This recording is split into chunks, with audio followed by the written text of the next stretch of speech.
नमस्कार दर्शक बंधु जय जगन्नाथ 2026 मसीहा फेब्रुआरी मासरे कर्कट राशि भाग्यफल किपर आसतु आलोचना करवा। कर्कट राशि ए मासरे छोट मोट समस्या रही किसी क्षेत्र में उन्नति प्रगति मास आरंभ रवि आपणकर सप्तम स्थान में चलन करेंगे। फेब्रुआरी मास 13 तारिख ठारू रविंकर चलन कुंभ राशि अष्टम स्थान में मंगल मास आरंभ सप्तम स्थान में चलन करेंगे एवं 23 तारिख ठारू मंगल आपणकर राशि ठारू अष्टम स्थान में प्रवेश करेंगे। शुक्र मास आरंभ सप्तम स्थान में चलन करेंगे। 6 तारिख ठारू से अष्टम स्थान में चलन आरंभ करेंगे। बुधंकर चलन मास आरंभ सप्तम स्थान में एवं 3 तारिख ठारू बुध आपणकर अष्टम स्थान में प्रवेश करेंगे। ए मासरे बृहस्पतिंकर चलन मास सारा द्वादश, शनिंकर चलन नवम स्थान में, राहुंकर चलन अष्टम स्थान में, केतुंकर चलन आपणकर द्वितीय स्थान में अधिकांश ग्रह ए मासर अष्टम स्थान में रहुथिबारु सतर्क रही प्रत्येक कार्य करने आवश्यक। निज भाषा नियंत्रण करेंगे, क्या कटु भाषा प्रयोग करेंगे नहीं।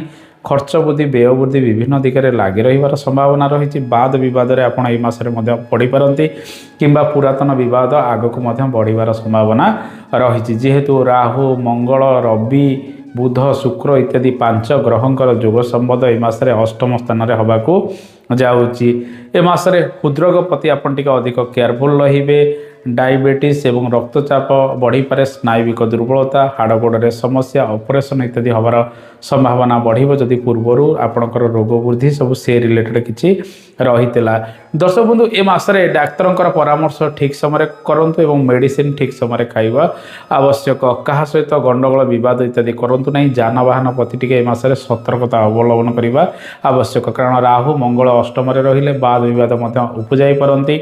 राहुंक सहित रविंकर जोग संबंध रहिले पिता पुत्र मध्य बेले बेले मनमालिन उपजी थाए और हृदरोग बढ़ी थाए। तेणु ये सब रोग व्याधि प्रति आपण ए मासे टिके अधिक सतर्कता अवलंबन करबा आवश्यक। नूतन गर्भधारण करने समय से अनुकूल ए मासरे रहिबो नाही। माँ का स्वास्थ्य को नहीं चिंता अवश्य लगी रहिबो। पिता स्वास्थ्य सामान्यतम ए मासरे रहिबार संभावना रही। ए मासरे घरे आपणकर मन भल भाव में लागिबो नाही। बाहर बुलाबुली रे मध्य अनेक मन लगी पारे।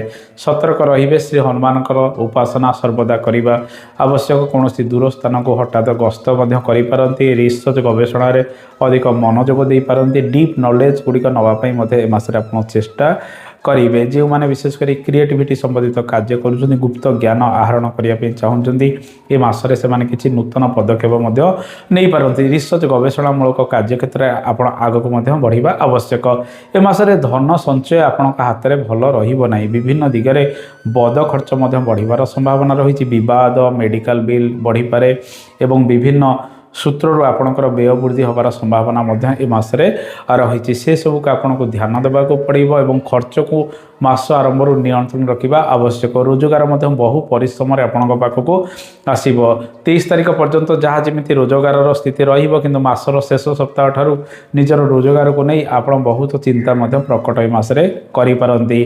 भाग्याधिपति आपणकर बृहस्पति द्वादश चलन कर कर्माधिपति मंगल मासर द्वितीयार्धे अष्टम स्थान में चलन करेंगे। रवियुक्त हो जहाँफल कर्म क्षेत्र में समस्या किसी उपजी पारे। उपरस्थ ऑफिसर आपण बहुत चाप प्रयोग करें और किसी वातावरण में समस्या उपजी पारे। ए मासरे कृषि संबंधित कार्य जानवाहन संबंधित कार्य खर्च अधिक बढ़िवार संभावना रही। चाषी भाई माने विभिन्न क्षेत्र को नहीं चिंता टिके प्रकट ए मासरे करिपारंती। बंधुओं सहित बेले बेले मतांतर उपजी पारे, किंतु ए मासरे आपण इंश्योरेंस सेक्टर में बहुत भल निवेश कर सुजोग रही। ए मासरे यांत्रिक कर्म मेडिकल कर्म क्षेत्र में आपणकर सफलता अधिक बजाय रही संभावना रही। वकिलाती संबंधित कार्यक्रम में आप आग को बढ़े। रिसर्च ओरिएंटेड कार्य जो मैंने करुँच घरे कि बाहर से माने मासरे भल सुजोग पाइबार संभावना रही। ए मासरे धन संचय भल हम ना कि रोजगार आशा अनुसार आपण पाखक आसब ना। तेणु कर्म संस्थान हठात परिवर्तन करूँ ना। जहाँ जमी कामर चाप रोचे से सब कम को आग को बढ़ाइबा आवश्यक, कारण अधिकांश ग्रह ए मासरे आपणकर अशुभ स्थान में प्रायतः चलन କରୁଛନ୍ତି। ଦର୍ଶକ ବନ୍ଧୁ ଏ ମାସରେ ଆପଣଙ୍କର ସାନ ଭାଇ ଭଉଣୀଙ୍କ ସହିତ ସମ୍ପର୍କ ବଢ଼ାନ୍ତୁ, ବଡ଼ ଭାଇ ଭଉଣୀଙ୍କ ସହିତ ଅଧିକ ସମ୍ପର୍କ ବଢ଼ାଇବା ପାଇଁ ଚେଷ୍ଟା କରନ୍ତୁ, ସେମାନଙ୍କ ସହିତ ସମୟ ଅଧିକ ଅତିବାହିତ କରନ୍ତୁ, ଘରକୁ ମଧ୍ୟ ସମୟ ଦିଅନ୍ତୁ। ଯେଉଁମାନେ ଯାନବାହନ କିଣାକିଣି କରିବା ପାଇଁ ଚାହୁଁଛନ୍ତି, ଜମିବାଡ଼ି କାର୍ଯ୍ୟ କରିବା ପାଇଁ ଚାହୁଁଛନ୍ତି, ସେଥିରେ ଛୋଟ ମୋଟ ସମସ୍ୟା ରହିଛି, କାଗଜପତ୍ର ଭଲ ଭାବରେ ଯାଞ୍ଚ କରିବା ଆବଶ୍ୟକ। କୋର୍ଟ କେସ୍ ବିବାଦ ଗୁଡ଼ିକ ଆଗକୁ ମଧ୍ୟ ବଢ଼ିପାରେ, ସେସବୁରେ ଖର୍ଚ୍ଚ କିଛି ବଢ଼ିବାର ସମ୍ଭାବନା ରହିଛି। ସରକାରୀ ବେସରକାରୀ କ୍ଷେତ୍ରରେ ମିଶାମିଶି ସୁଯୋଗ ମିଳିବ, ପରିଶ୍ରମ ଅଧିକ ଲାଗି ରହିବ, ବୁଲାବୁଲି ଧାଁ ଦୌଡ଼ରେ ସମୟ ଗୁଡ଼ିକ ମଧ୍ୟ ଆପଣ ଅତିବାହିତ ଅଧିକ କରିପାରନ୍ତି। ଜଳଯାତ୍ରା କରି କୌଣସି ଦୂର ସ୍ଥାନକୁ ଯାତ୍ରା କରିବାର ସମ୍ଭାବନା ମଧ୍ୟ ରହିଛି, କିମ୍ବା ବିଦେଶକୁ କିଛି କର୍ମ ପାଇଁ ଆପଣ ମଧ୍ୟ ଯାତ୍ରା କରିପାରନ୍ତି। ହଠାତ୍ ଚାପବଶତଃ ହୋଇ କୌଣସି କାର୍ଯ୍ୟକ୍ଷେତ୍ରରେ ହଠାତ୍ ପରିବର୍ତ୍ତନ ମଧ୍ୟ ଆପଣ କରିବାର ସମ୍ଭାବନା ଏ ମାସରେ ରହିଛି। ଓଭରଅଲ୍ ଯଦି ଦେଖିବା କ୍ୟାରିୟର ଦୃଷ୍ଟିକୋଣରୁ ଏ ମାସଟି ସେତେ ବଡ଼ ଧରଣର ଶୁଭଫଳ ଆପଣଙ୍କୁ ପ୍ରଦାନ କରିବ ନାହିଁ।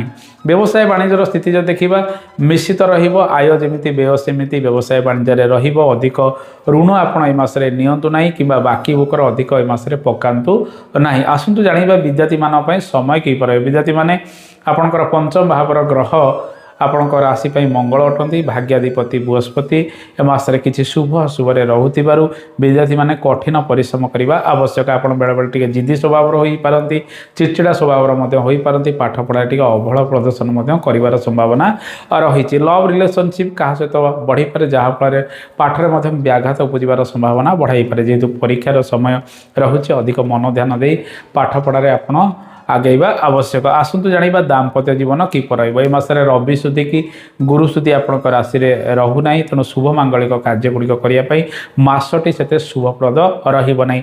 ବିବାହ, ବ୍ରତ ପ୍ରଣୟନ, ଗୃହ ଆରମ୍ଭ, ଗୃହ ପ୍ରତିଷ୍ଠା ଇତ୍ୟାଦି କାର୍ଯ୍ୟ ପାଇଁ ମାସଟି ଶୁଭପ୍ରଦ ନୁହେଁ।